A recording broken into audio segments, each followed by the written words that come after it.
নমস্কার সবাইকে, NEET insider with SG চ্যানেলে সবাইকে স্বাগত।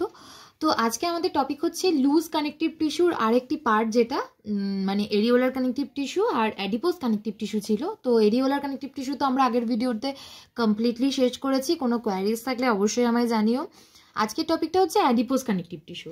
দেখো, এই অ্যাডিপোজ কানেকটিভ টিস্যুটা এরা মেনলি হচ্ছে গিয়ে একটা মানে it is a specialised loose connective tissue. ঠিক আছে, স্পেশালাইজড লুজ কানেকটিভ টিস্যু মানে কি জানো?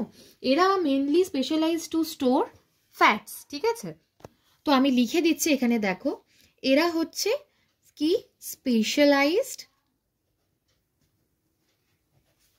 Loose connective tissue. এরা হচ্ছে কি specialise loose connective tissue. Specialise for what? আমি কি বললাম? স্পেশালাইজড কেন? স্পেশালাইজড কারণ কি?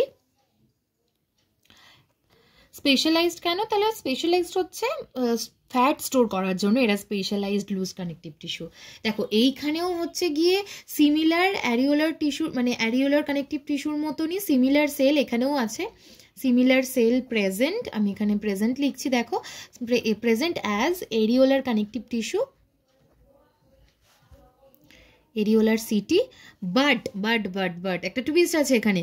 আমরা এরিওলার কানেকটিভ টিস্যুতে অ্যাবান্ডেন্ট সব থেকে বেশি কোন সেলটা পেয়েছিলাম? ফিব্রোব্লাস্ট পেয়েছিলাম। বাট এইখানে কিন্তু ফিব্রোব্লাস্ট অ্যাবান্ডেন্ট নয়, মানে প্রচুর পরিমাণে এখানে ফিব্রোব্লাস্ট পাওয়া যায় না, বাট হ্যাজ অ্যাবান্ডেন্ট অ্যাডিপোসাইটস। এখানে কিন্তু যেহেতু অ্যাডিপোস কানেকটিভ টিস্যু, তাই এখানে অ্যাবান্ডেন্ট অ্যাডিপোসাইট পাওয়া যায়, অ্যাবান্ডেন্ট অ্যাডিপোসাইটস পাওয়া যায়। ঠিক আছে, এই যে অ্যাডিপোসাইটস যেটা, এরা আসলে কি? এরা হচ্ছে ফ্যাট ফিল্ড সেলস, মানে এদের সেলগুলোর মধ্যে ফ্যাট ফিল্ড আছে। ঠিক আছে, এবার দেখো যে এক্সেস নিউট্রিয়েন্টসগুলো হয়, ঠিক আছে, যে এক্সেস নিউট্রিয়েন্টস আমাদের শরীরে তো আমরা প্রয়োজনের থেকে বেশি ইনটেক করি, তখন যে এক্সেস নিউট্রিয়েন্টস যেগুলো হয় সেটা ইমিডিয়েটলি এরা কি করে? এরা ফ্যাটে কনভার্ট করে এবং স্টোর করে রাখে সেলের মধ্যে, যেটা কি অ্যাডিপোসাইট বলা হয়। দেখো আমি লিখে দিচ্ছি, যে এক্সেস নিউট্রিয়েন্টসগুলো হয়, এক্সেস যে নিউট্রিয়েন্টসগুলো হয়, excess the nutrients that are not using immediately, that are not used immediately, মানে হচ্ছে গিয়ে ইমিডিয়েটলি যে জিনিসগুলো ইউজ করি না, যে নিউট্রিয়েন্টসগুলো আমরা আমাদের শরীর ইউজ করে না, তারপর এরা কি করে? সেগুলোকে এরা কনভার্টেড করে দেয় কিসে?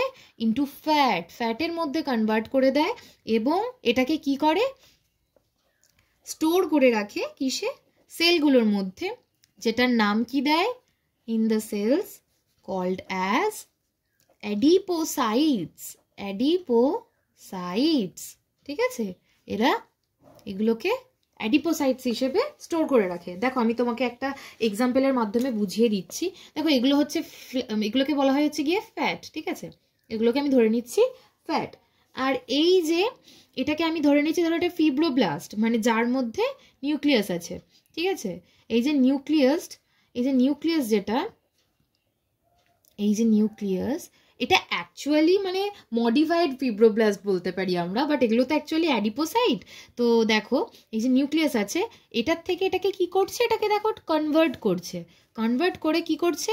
একটা বিগ অ্যাডিপোসাইট তৈরি করছে। দেখো এই বিগ অ্যাডিপোসাইটটার মধ্যে এই যে ফ্যাটটা, আমি এটাকে আর পুরোপুরি ফিল করলাম না, তোমরা নিজেদের সুবিধার জন্য করতে পারো। তো এই যে অ্যাডিপোসাইটটাকে ফিল করছে। ঠিক আছে, এবার এইখানে নিউক্লিয়াসটা রয়েছে, এই যে আগের নিউক্লিয়াসটা, ওটা এইখানে চলে এলো, এটা চলে এলো ফ্যাট হিসেবে, এটা চলে এলো নিউক্লিয়াস হিসেবে।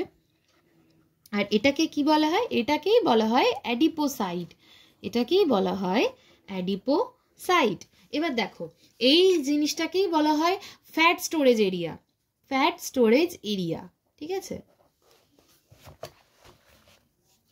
Fat storage area. এবার এখানে একটা জিনিস ছোট করে তোমরা লিখে নিতে পারো, যে ফিব্রোব্লাস্ট মডিফাইড, মানে এই ফিব্রোব্লাস্টটাই মডিফাই হচ্ছে টু স্টোর কি? Two store fat. ঠিক আছে, এবার দেখো এটা হচ্ছে অ্যাডিপোজ কানেকটিভ টিস্যু। মোটামুটি আমি তোমাদের একটা আইডিয়া দিলাম। এবার এই অ্যাডিপোজ কানেকটিভ টিস্যুটা এরা মেনলি কোথায় পাওয়া যায়? তোমাদের অনেকেরই একটা ইয়ে থাকতে পারে যে এগুলো তাহলে ম্যাম কোথায় পাওয়া যায়? তো এগুলো মেনলি পাওয়া যায় দেখো বিনিথ স্কিন। ঠিক আছে, আমি এখানে লিখে দিচ্ছি, দেখো কোথায় কোথায় পাওয়া যায়। বিনিথ স্কিন, এটা মেনলি তুমি রেখে রাখো যে বিনিথ স্কিন। এছাড়াও দেখো হৃৎপিণ্ড মানে আমাদের যে হার্ট বা কিডনি তার চারপাশে, এছাড়া উটের কুঁজে মানে উটের যে কুঁজ হয় পিঠে যেটা থাকে সেখানে পাওয়া যায়। তারপর তোমার তিমি মাছের যে ব্লাবার সেটাতেও ফ্যাটটা পাওয়া যায়। ঠিক আছে, তো মেনলি তুমি এখানে বিনিথ স্কিন মানে ত্বকে, এছাড়াও তোমার এটা লিখতে পারো যে around visceral organs like kidney. ঠিক আছে, মানে কিডনি, হার্ট এসবের দিকে পাওয়া যায়। এটা অ্যাকচুয়ালি কি করে? Act as cushion and shock absorber.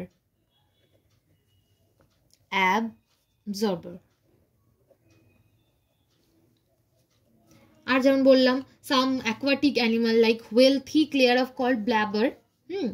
এছাড়াও লেখো তিমি মাছের ব্ল্যাবার মানে হোয়েল, তিমি মাছের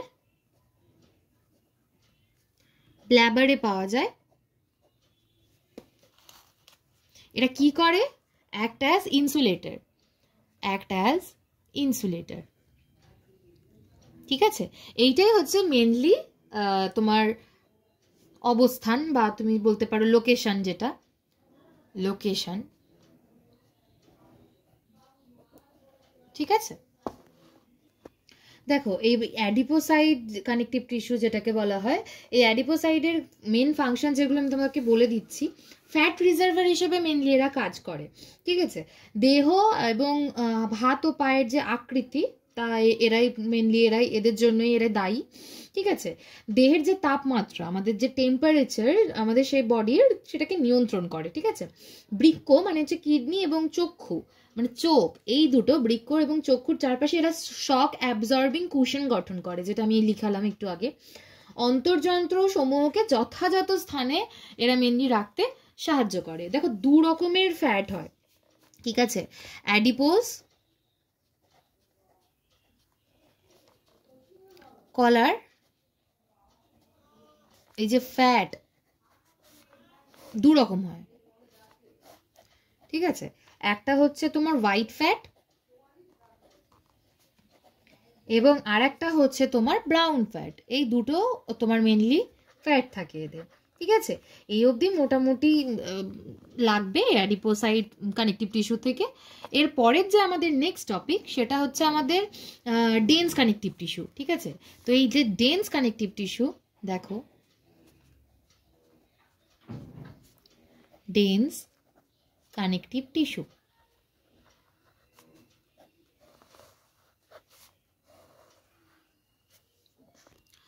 তো এই ডেন্স কানেকটিভ টিস্যু যেটা, এখানে না ম্যাট্রিক্সের সংখ্যা কম থাকে। ঠিক আছে, এখানে ম্যাট্রিক্সের সংখ্যা কম থাকে, মানে আমি এটা লিখলাম কম। আর এখানে cells and fibres are compactly packed. ঠিক আছে, এখানে কম্প্যাক্টলি প্যাকড থাকে সেলস আর ফাইবার্স গুলো, প্যাকড ইন গ্রাউন্ড সাবস্টেন্স। ঠিক আছে, এবার দেখো এদের টাইপস কি কি। এদের হচ্ছে দুটো রকমের হয়। একটা হচ্ছে তোমার ডেন্স রেগুলার কানেকটিভ টিস্যু, আমি সেটা পড়েছিলাম পার্টে যে ডেন্স কানেকটিভ টিস্যু টু টাইপের হয়। ডেন্স রেগুলার কানেকটিভ টিস্যু, আমি সিটি লিখলাম। এবার এই ডেন্স রেগুলার কানেকটিভ টিস্যুটা কি, দেখো ডেন্স রেগুলার কানেকটিভ টিস্যু এখানে দেখো, ধরো এগুলো হচ্ছে ফাইবার্স, এগুলো হচ্ছে সেলস, আবার ফাইবার্স, আবার এগুলো হচ্ছে সেল,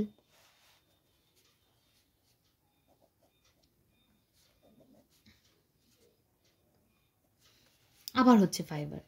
এখানে কি হচ্ছে, এখানে ব্যাপারটা বুঝতে পারছো? দেখে এখানে ব্যাপারটা বোঝা যাচ্ছে যে এখানে এই যে জিনিসটা এখানে দেখো, এই যে এগুলো হচ্ছে ফাইবার্স যেটা বললাম স্ট্রেট, এরা বান্ডেল হিসেবে থাকে। আর এটা হচ্ছে সেলস। এখানে দেখো সেলস অ্যান্ড ফাইবার্স।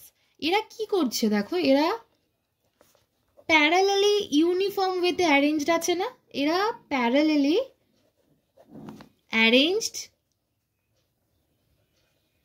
কিভাবে, ইউনিফর্ম ভাবে, একটা পরিষ্কার ঝরঝরে যাকে বলা হয় সোজা বাংলায়, যেটা ইউনিফর্ম ভাবে এরা হচ্ছে অ্যারেঞ্জড আছে, ঠিক আছে।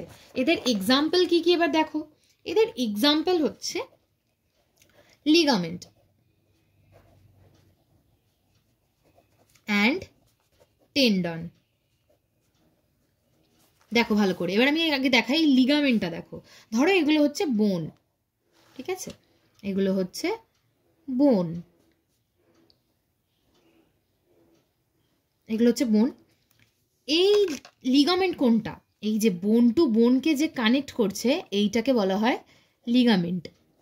লিগামেন্ট তাহলে তোমার কি করছে, লিগামেন্ট এ কি করছে, এ কানেক্ট করছে কার সাথে কাকে, এ কানেক্ট করছে বোন টু বোন, মানে দুটো হাড়ের সঙ্গে একটা সংযোগ বানাচ্ছে। কানেকটিভ মানেই তাই, কানেকটিভ টিস্যুর সমস্ত এক্সাম্পলে এটাই বোঝাবে, এরা সবসময় সব জায়গাকে কানেক্ট করে, হাড় দুটো হাড়কে কানেক্ট করছে এরা, ঠিক আছে।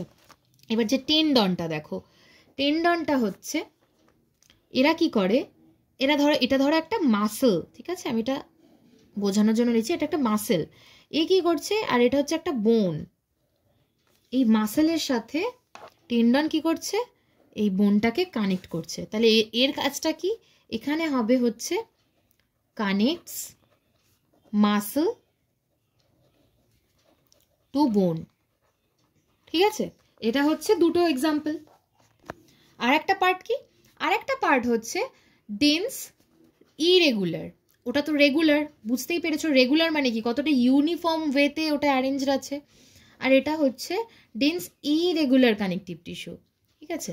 এই যে ডেন্স ইরেগুলার কানেকটিভ টিস্যু যেটা আছে, এরা এরা কিভাবে অ্যারেঞ্জ আছে দেখো, এরা হচ্ছে ধরো এমনি করে আছে, এটা একটা ফাইবার, এটা একটা সেল, আবার এটা একটা ফাইবার, আবার এটা একটা সেল, এটা একটা ফাইবার, মানে একটা মানে কি, এগুলো হচ্ছে ফাইবার্স, এটা একটা সেল, আবার এখানে আবার কিছু ফাইবার্স, এখানে আবার কিছু সেলস, এখানে আবার কিছু ফাইবার্স, এরকম এখানে আবার কিছু সেলস, এমনি করে এরা অ্যারেঞ্জড রয়েছে।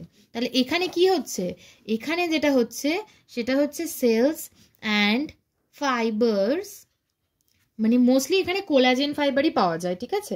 এরা হচ্ছে are randomly present or randomly arranged, ঠিক আছে। এই ধরনের এক্সাম্পল কোথায় পাওয়া যায়, এই ধরনের এক্সাম্পল যেটা পাওয়া যায় সেটা হচ্ছে স্কিন, ওই যে আমি যেটা পড়ালাম আগের ভিডিওতে যে ডার্মিস, সেই ডার্মিসটাই হচ্ছে গিয়ে ডেন্স ইরেগুলার কানেকটিভ টিস্যুর এক্সাম্পল। তো আজকের মতো এইটুকুই, ভিডিওটা ভালো লাগলে একটা লাইক করো, চ্যানেলটাকে সাবস্ক্রাইব করে দিও, কোনো কোয়ারিজ থাকলে কমেন্টে জানিও। Thank you.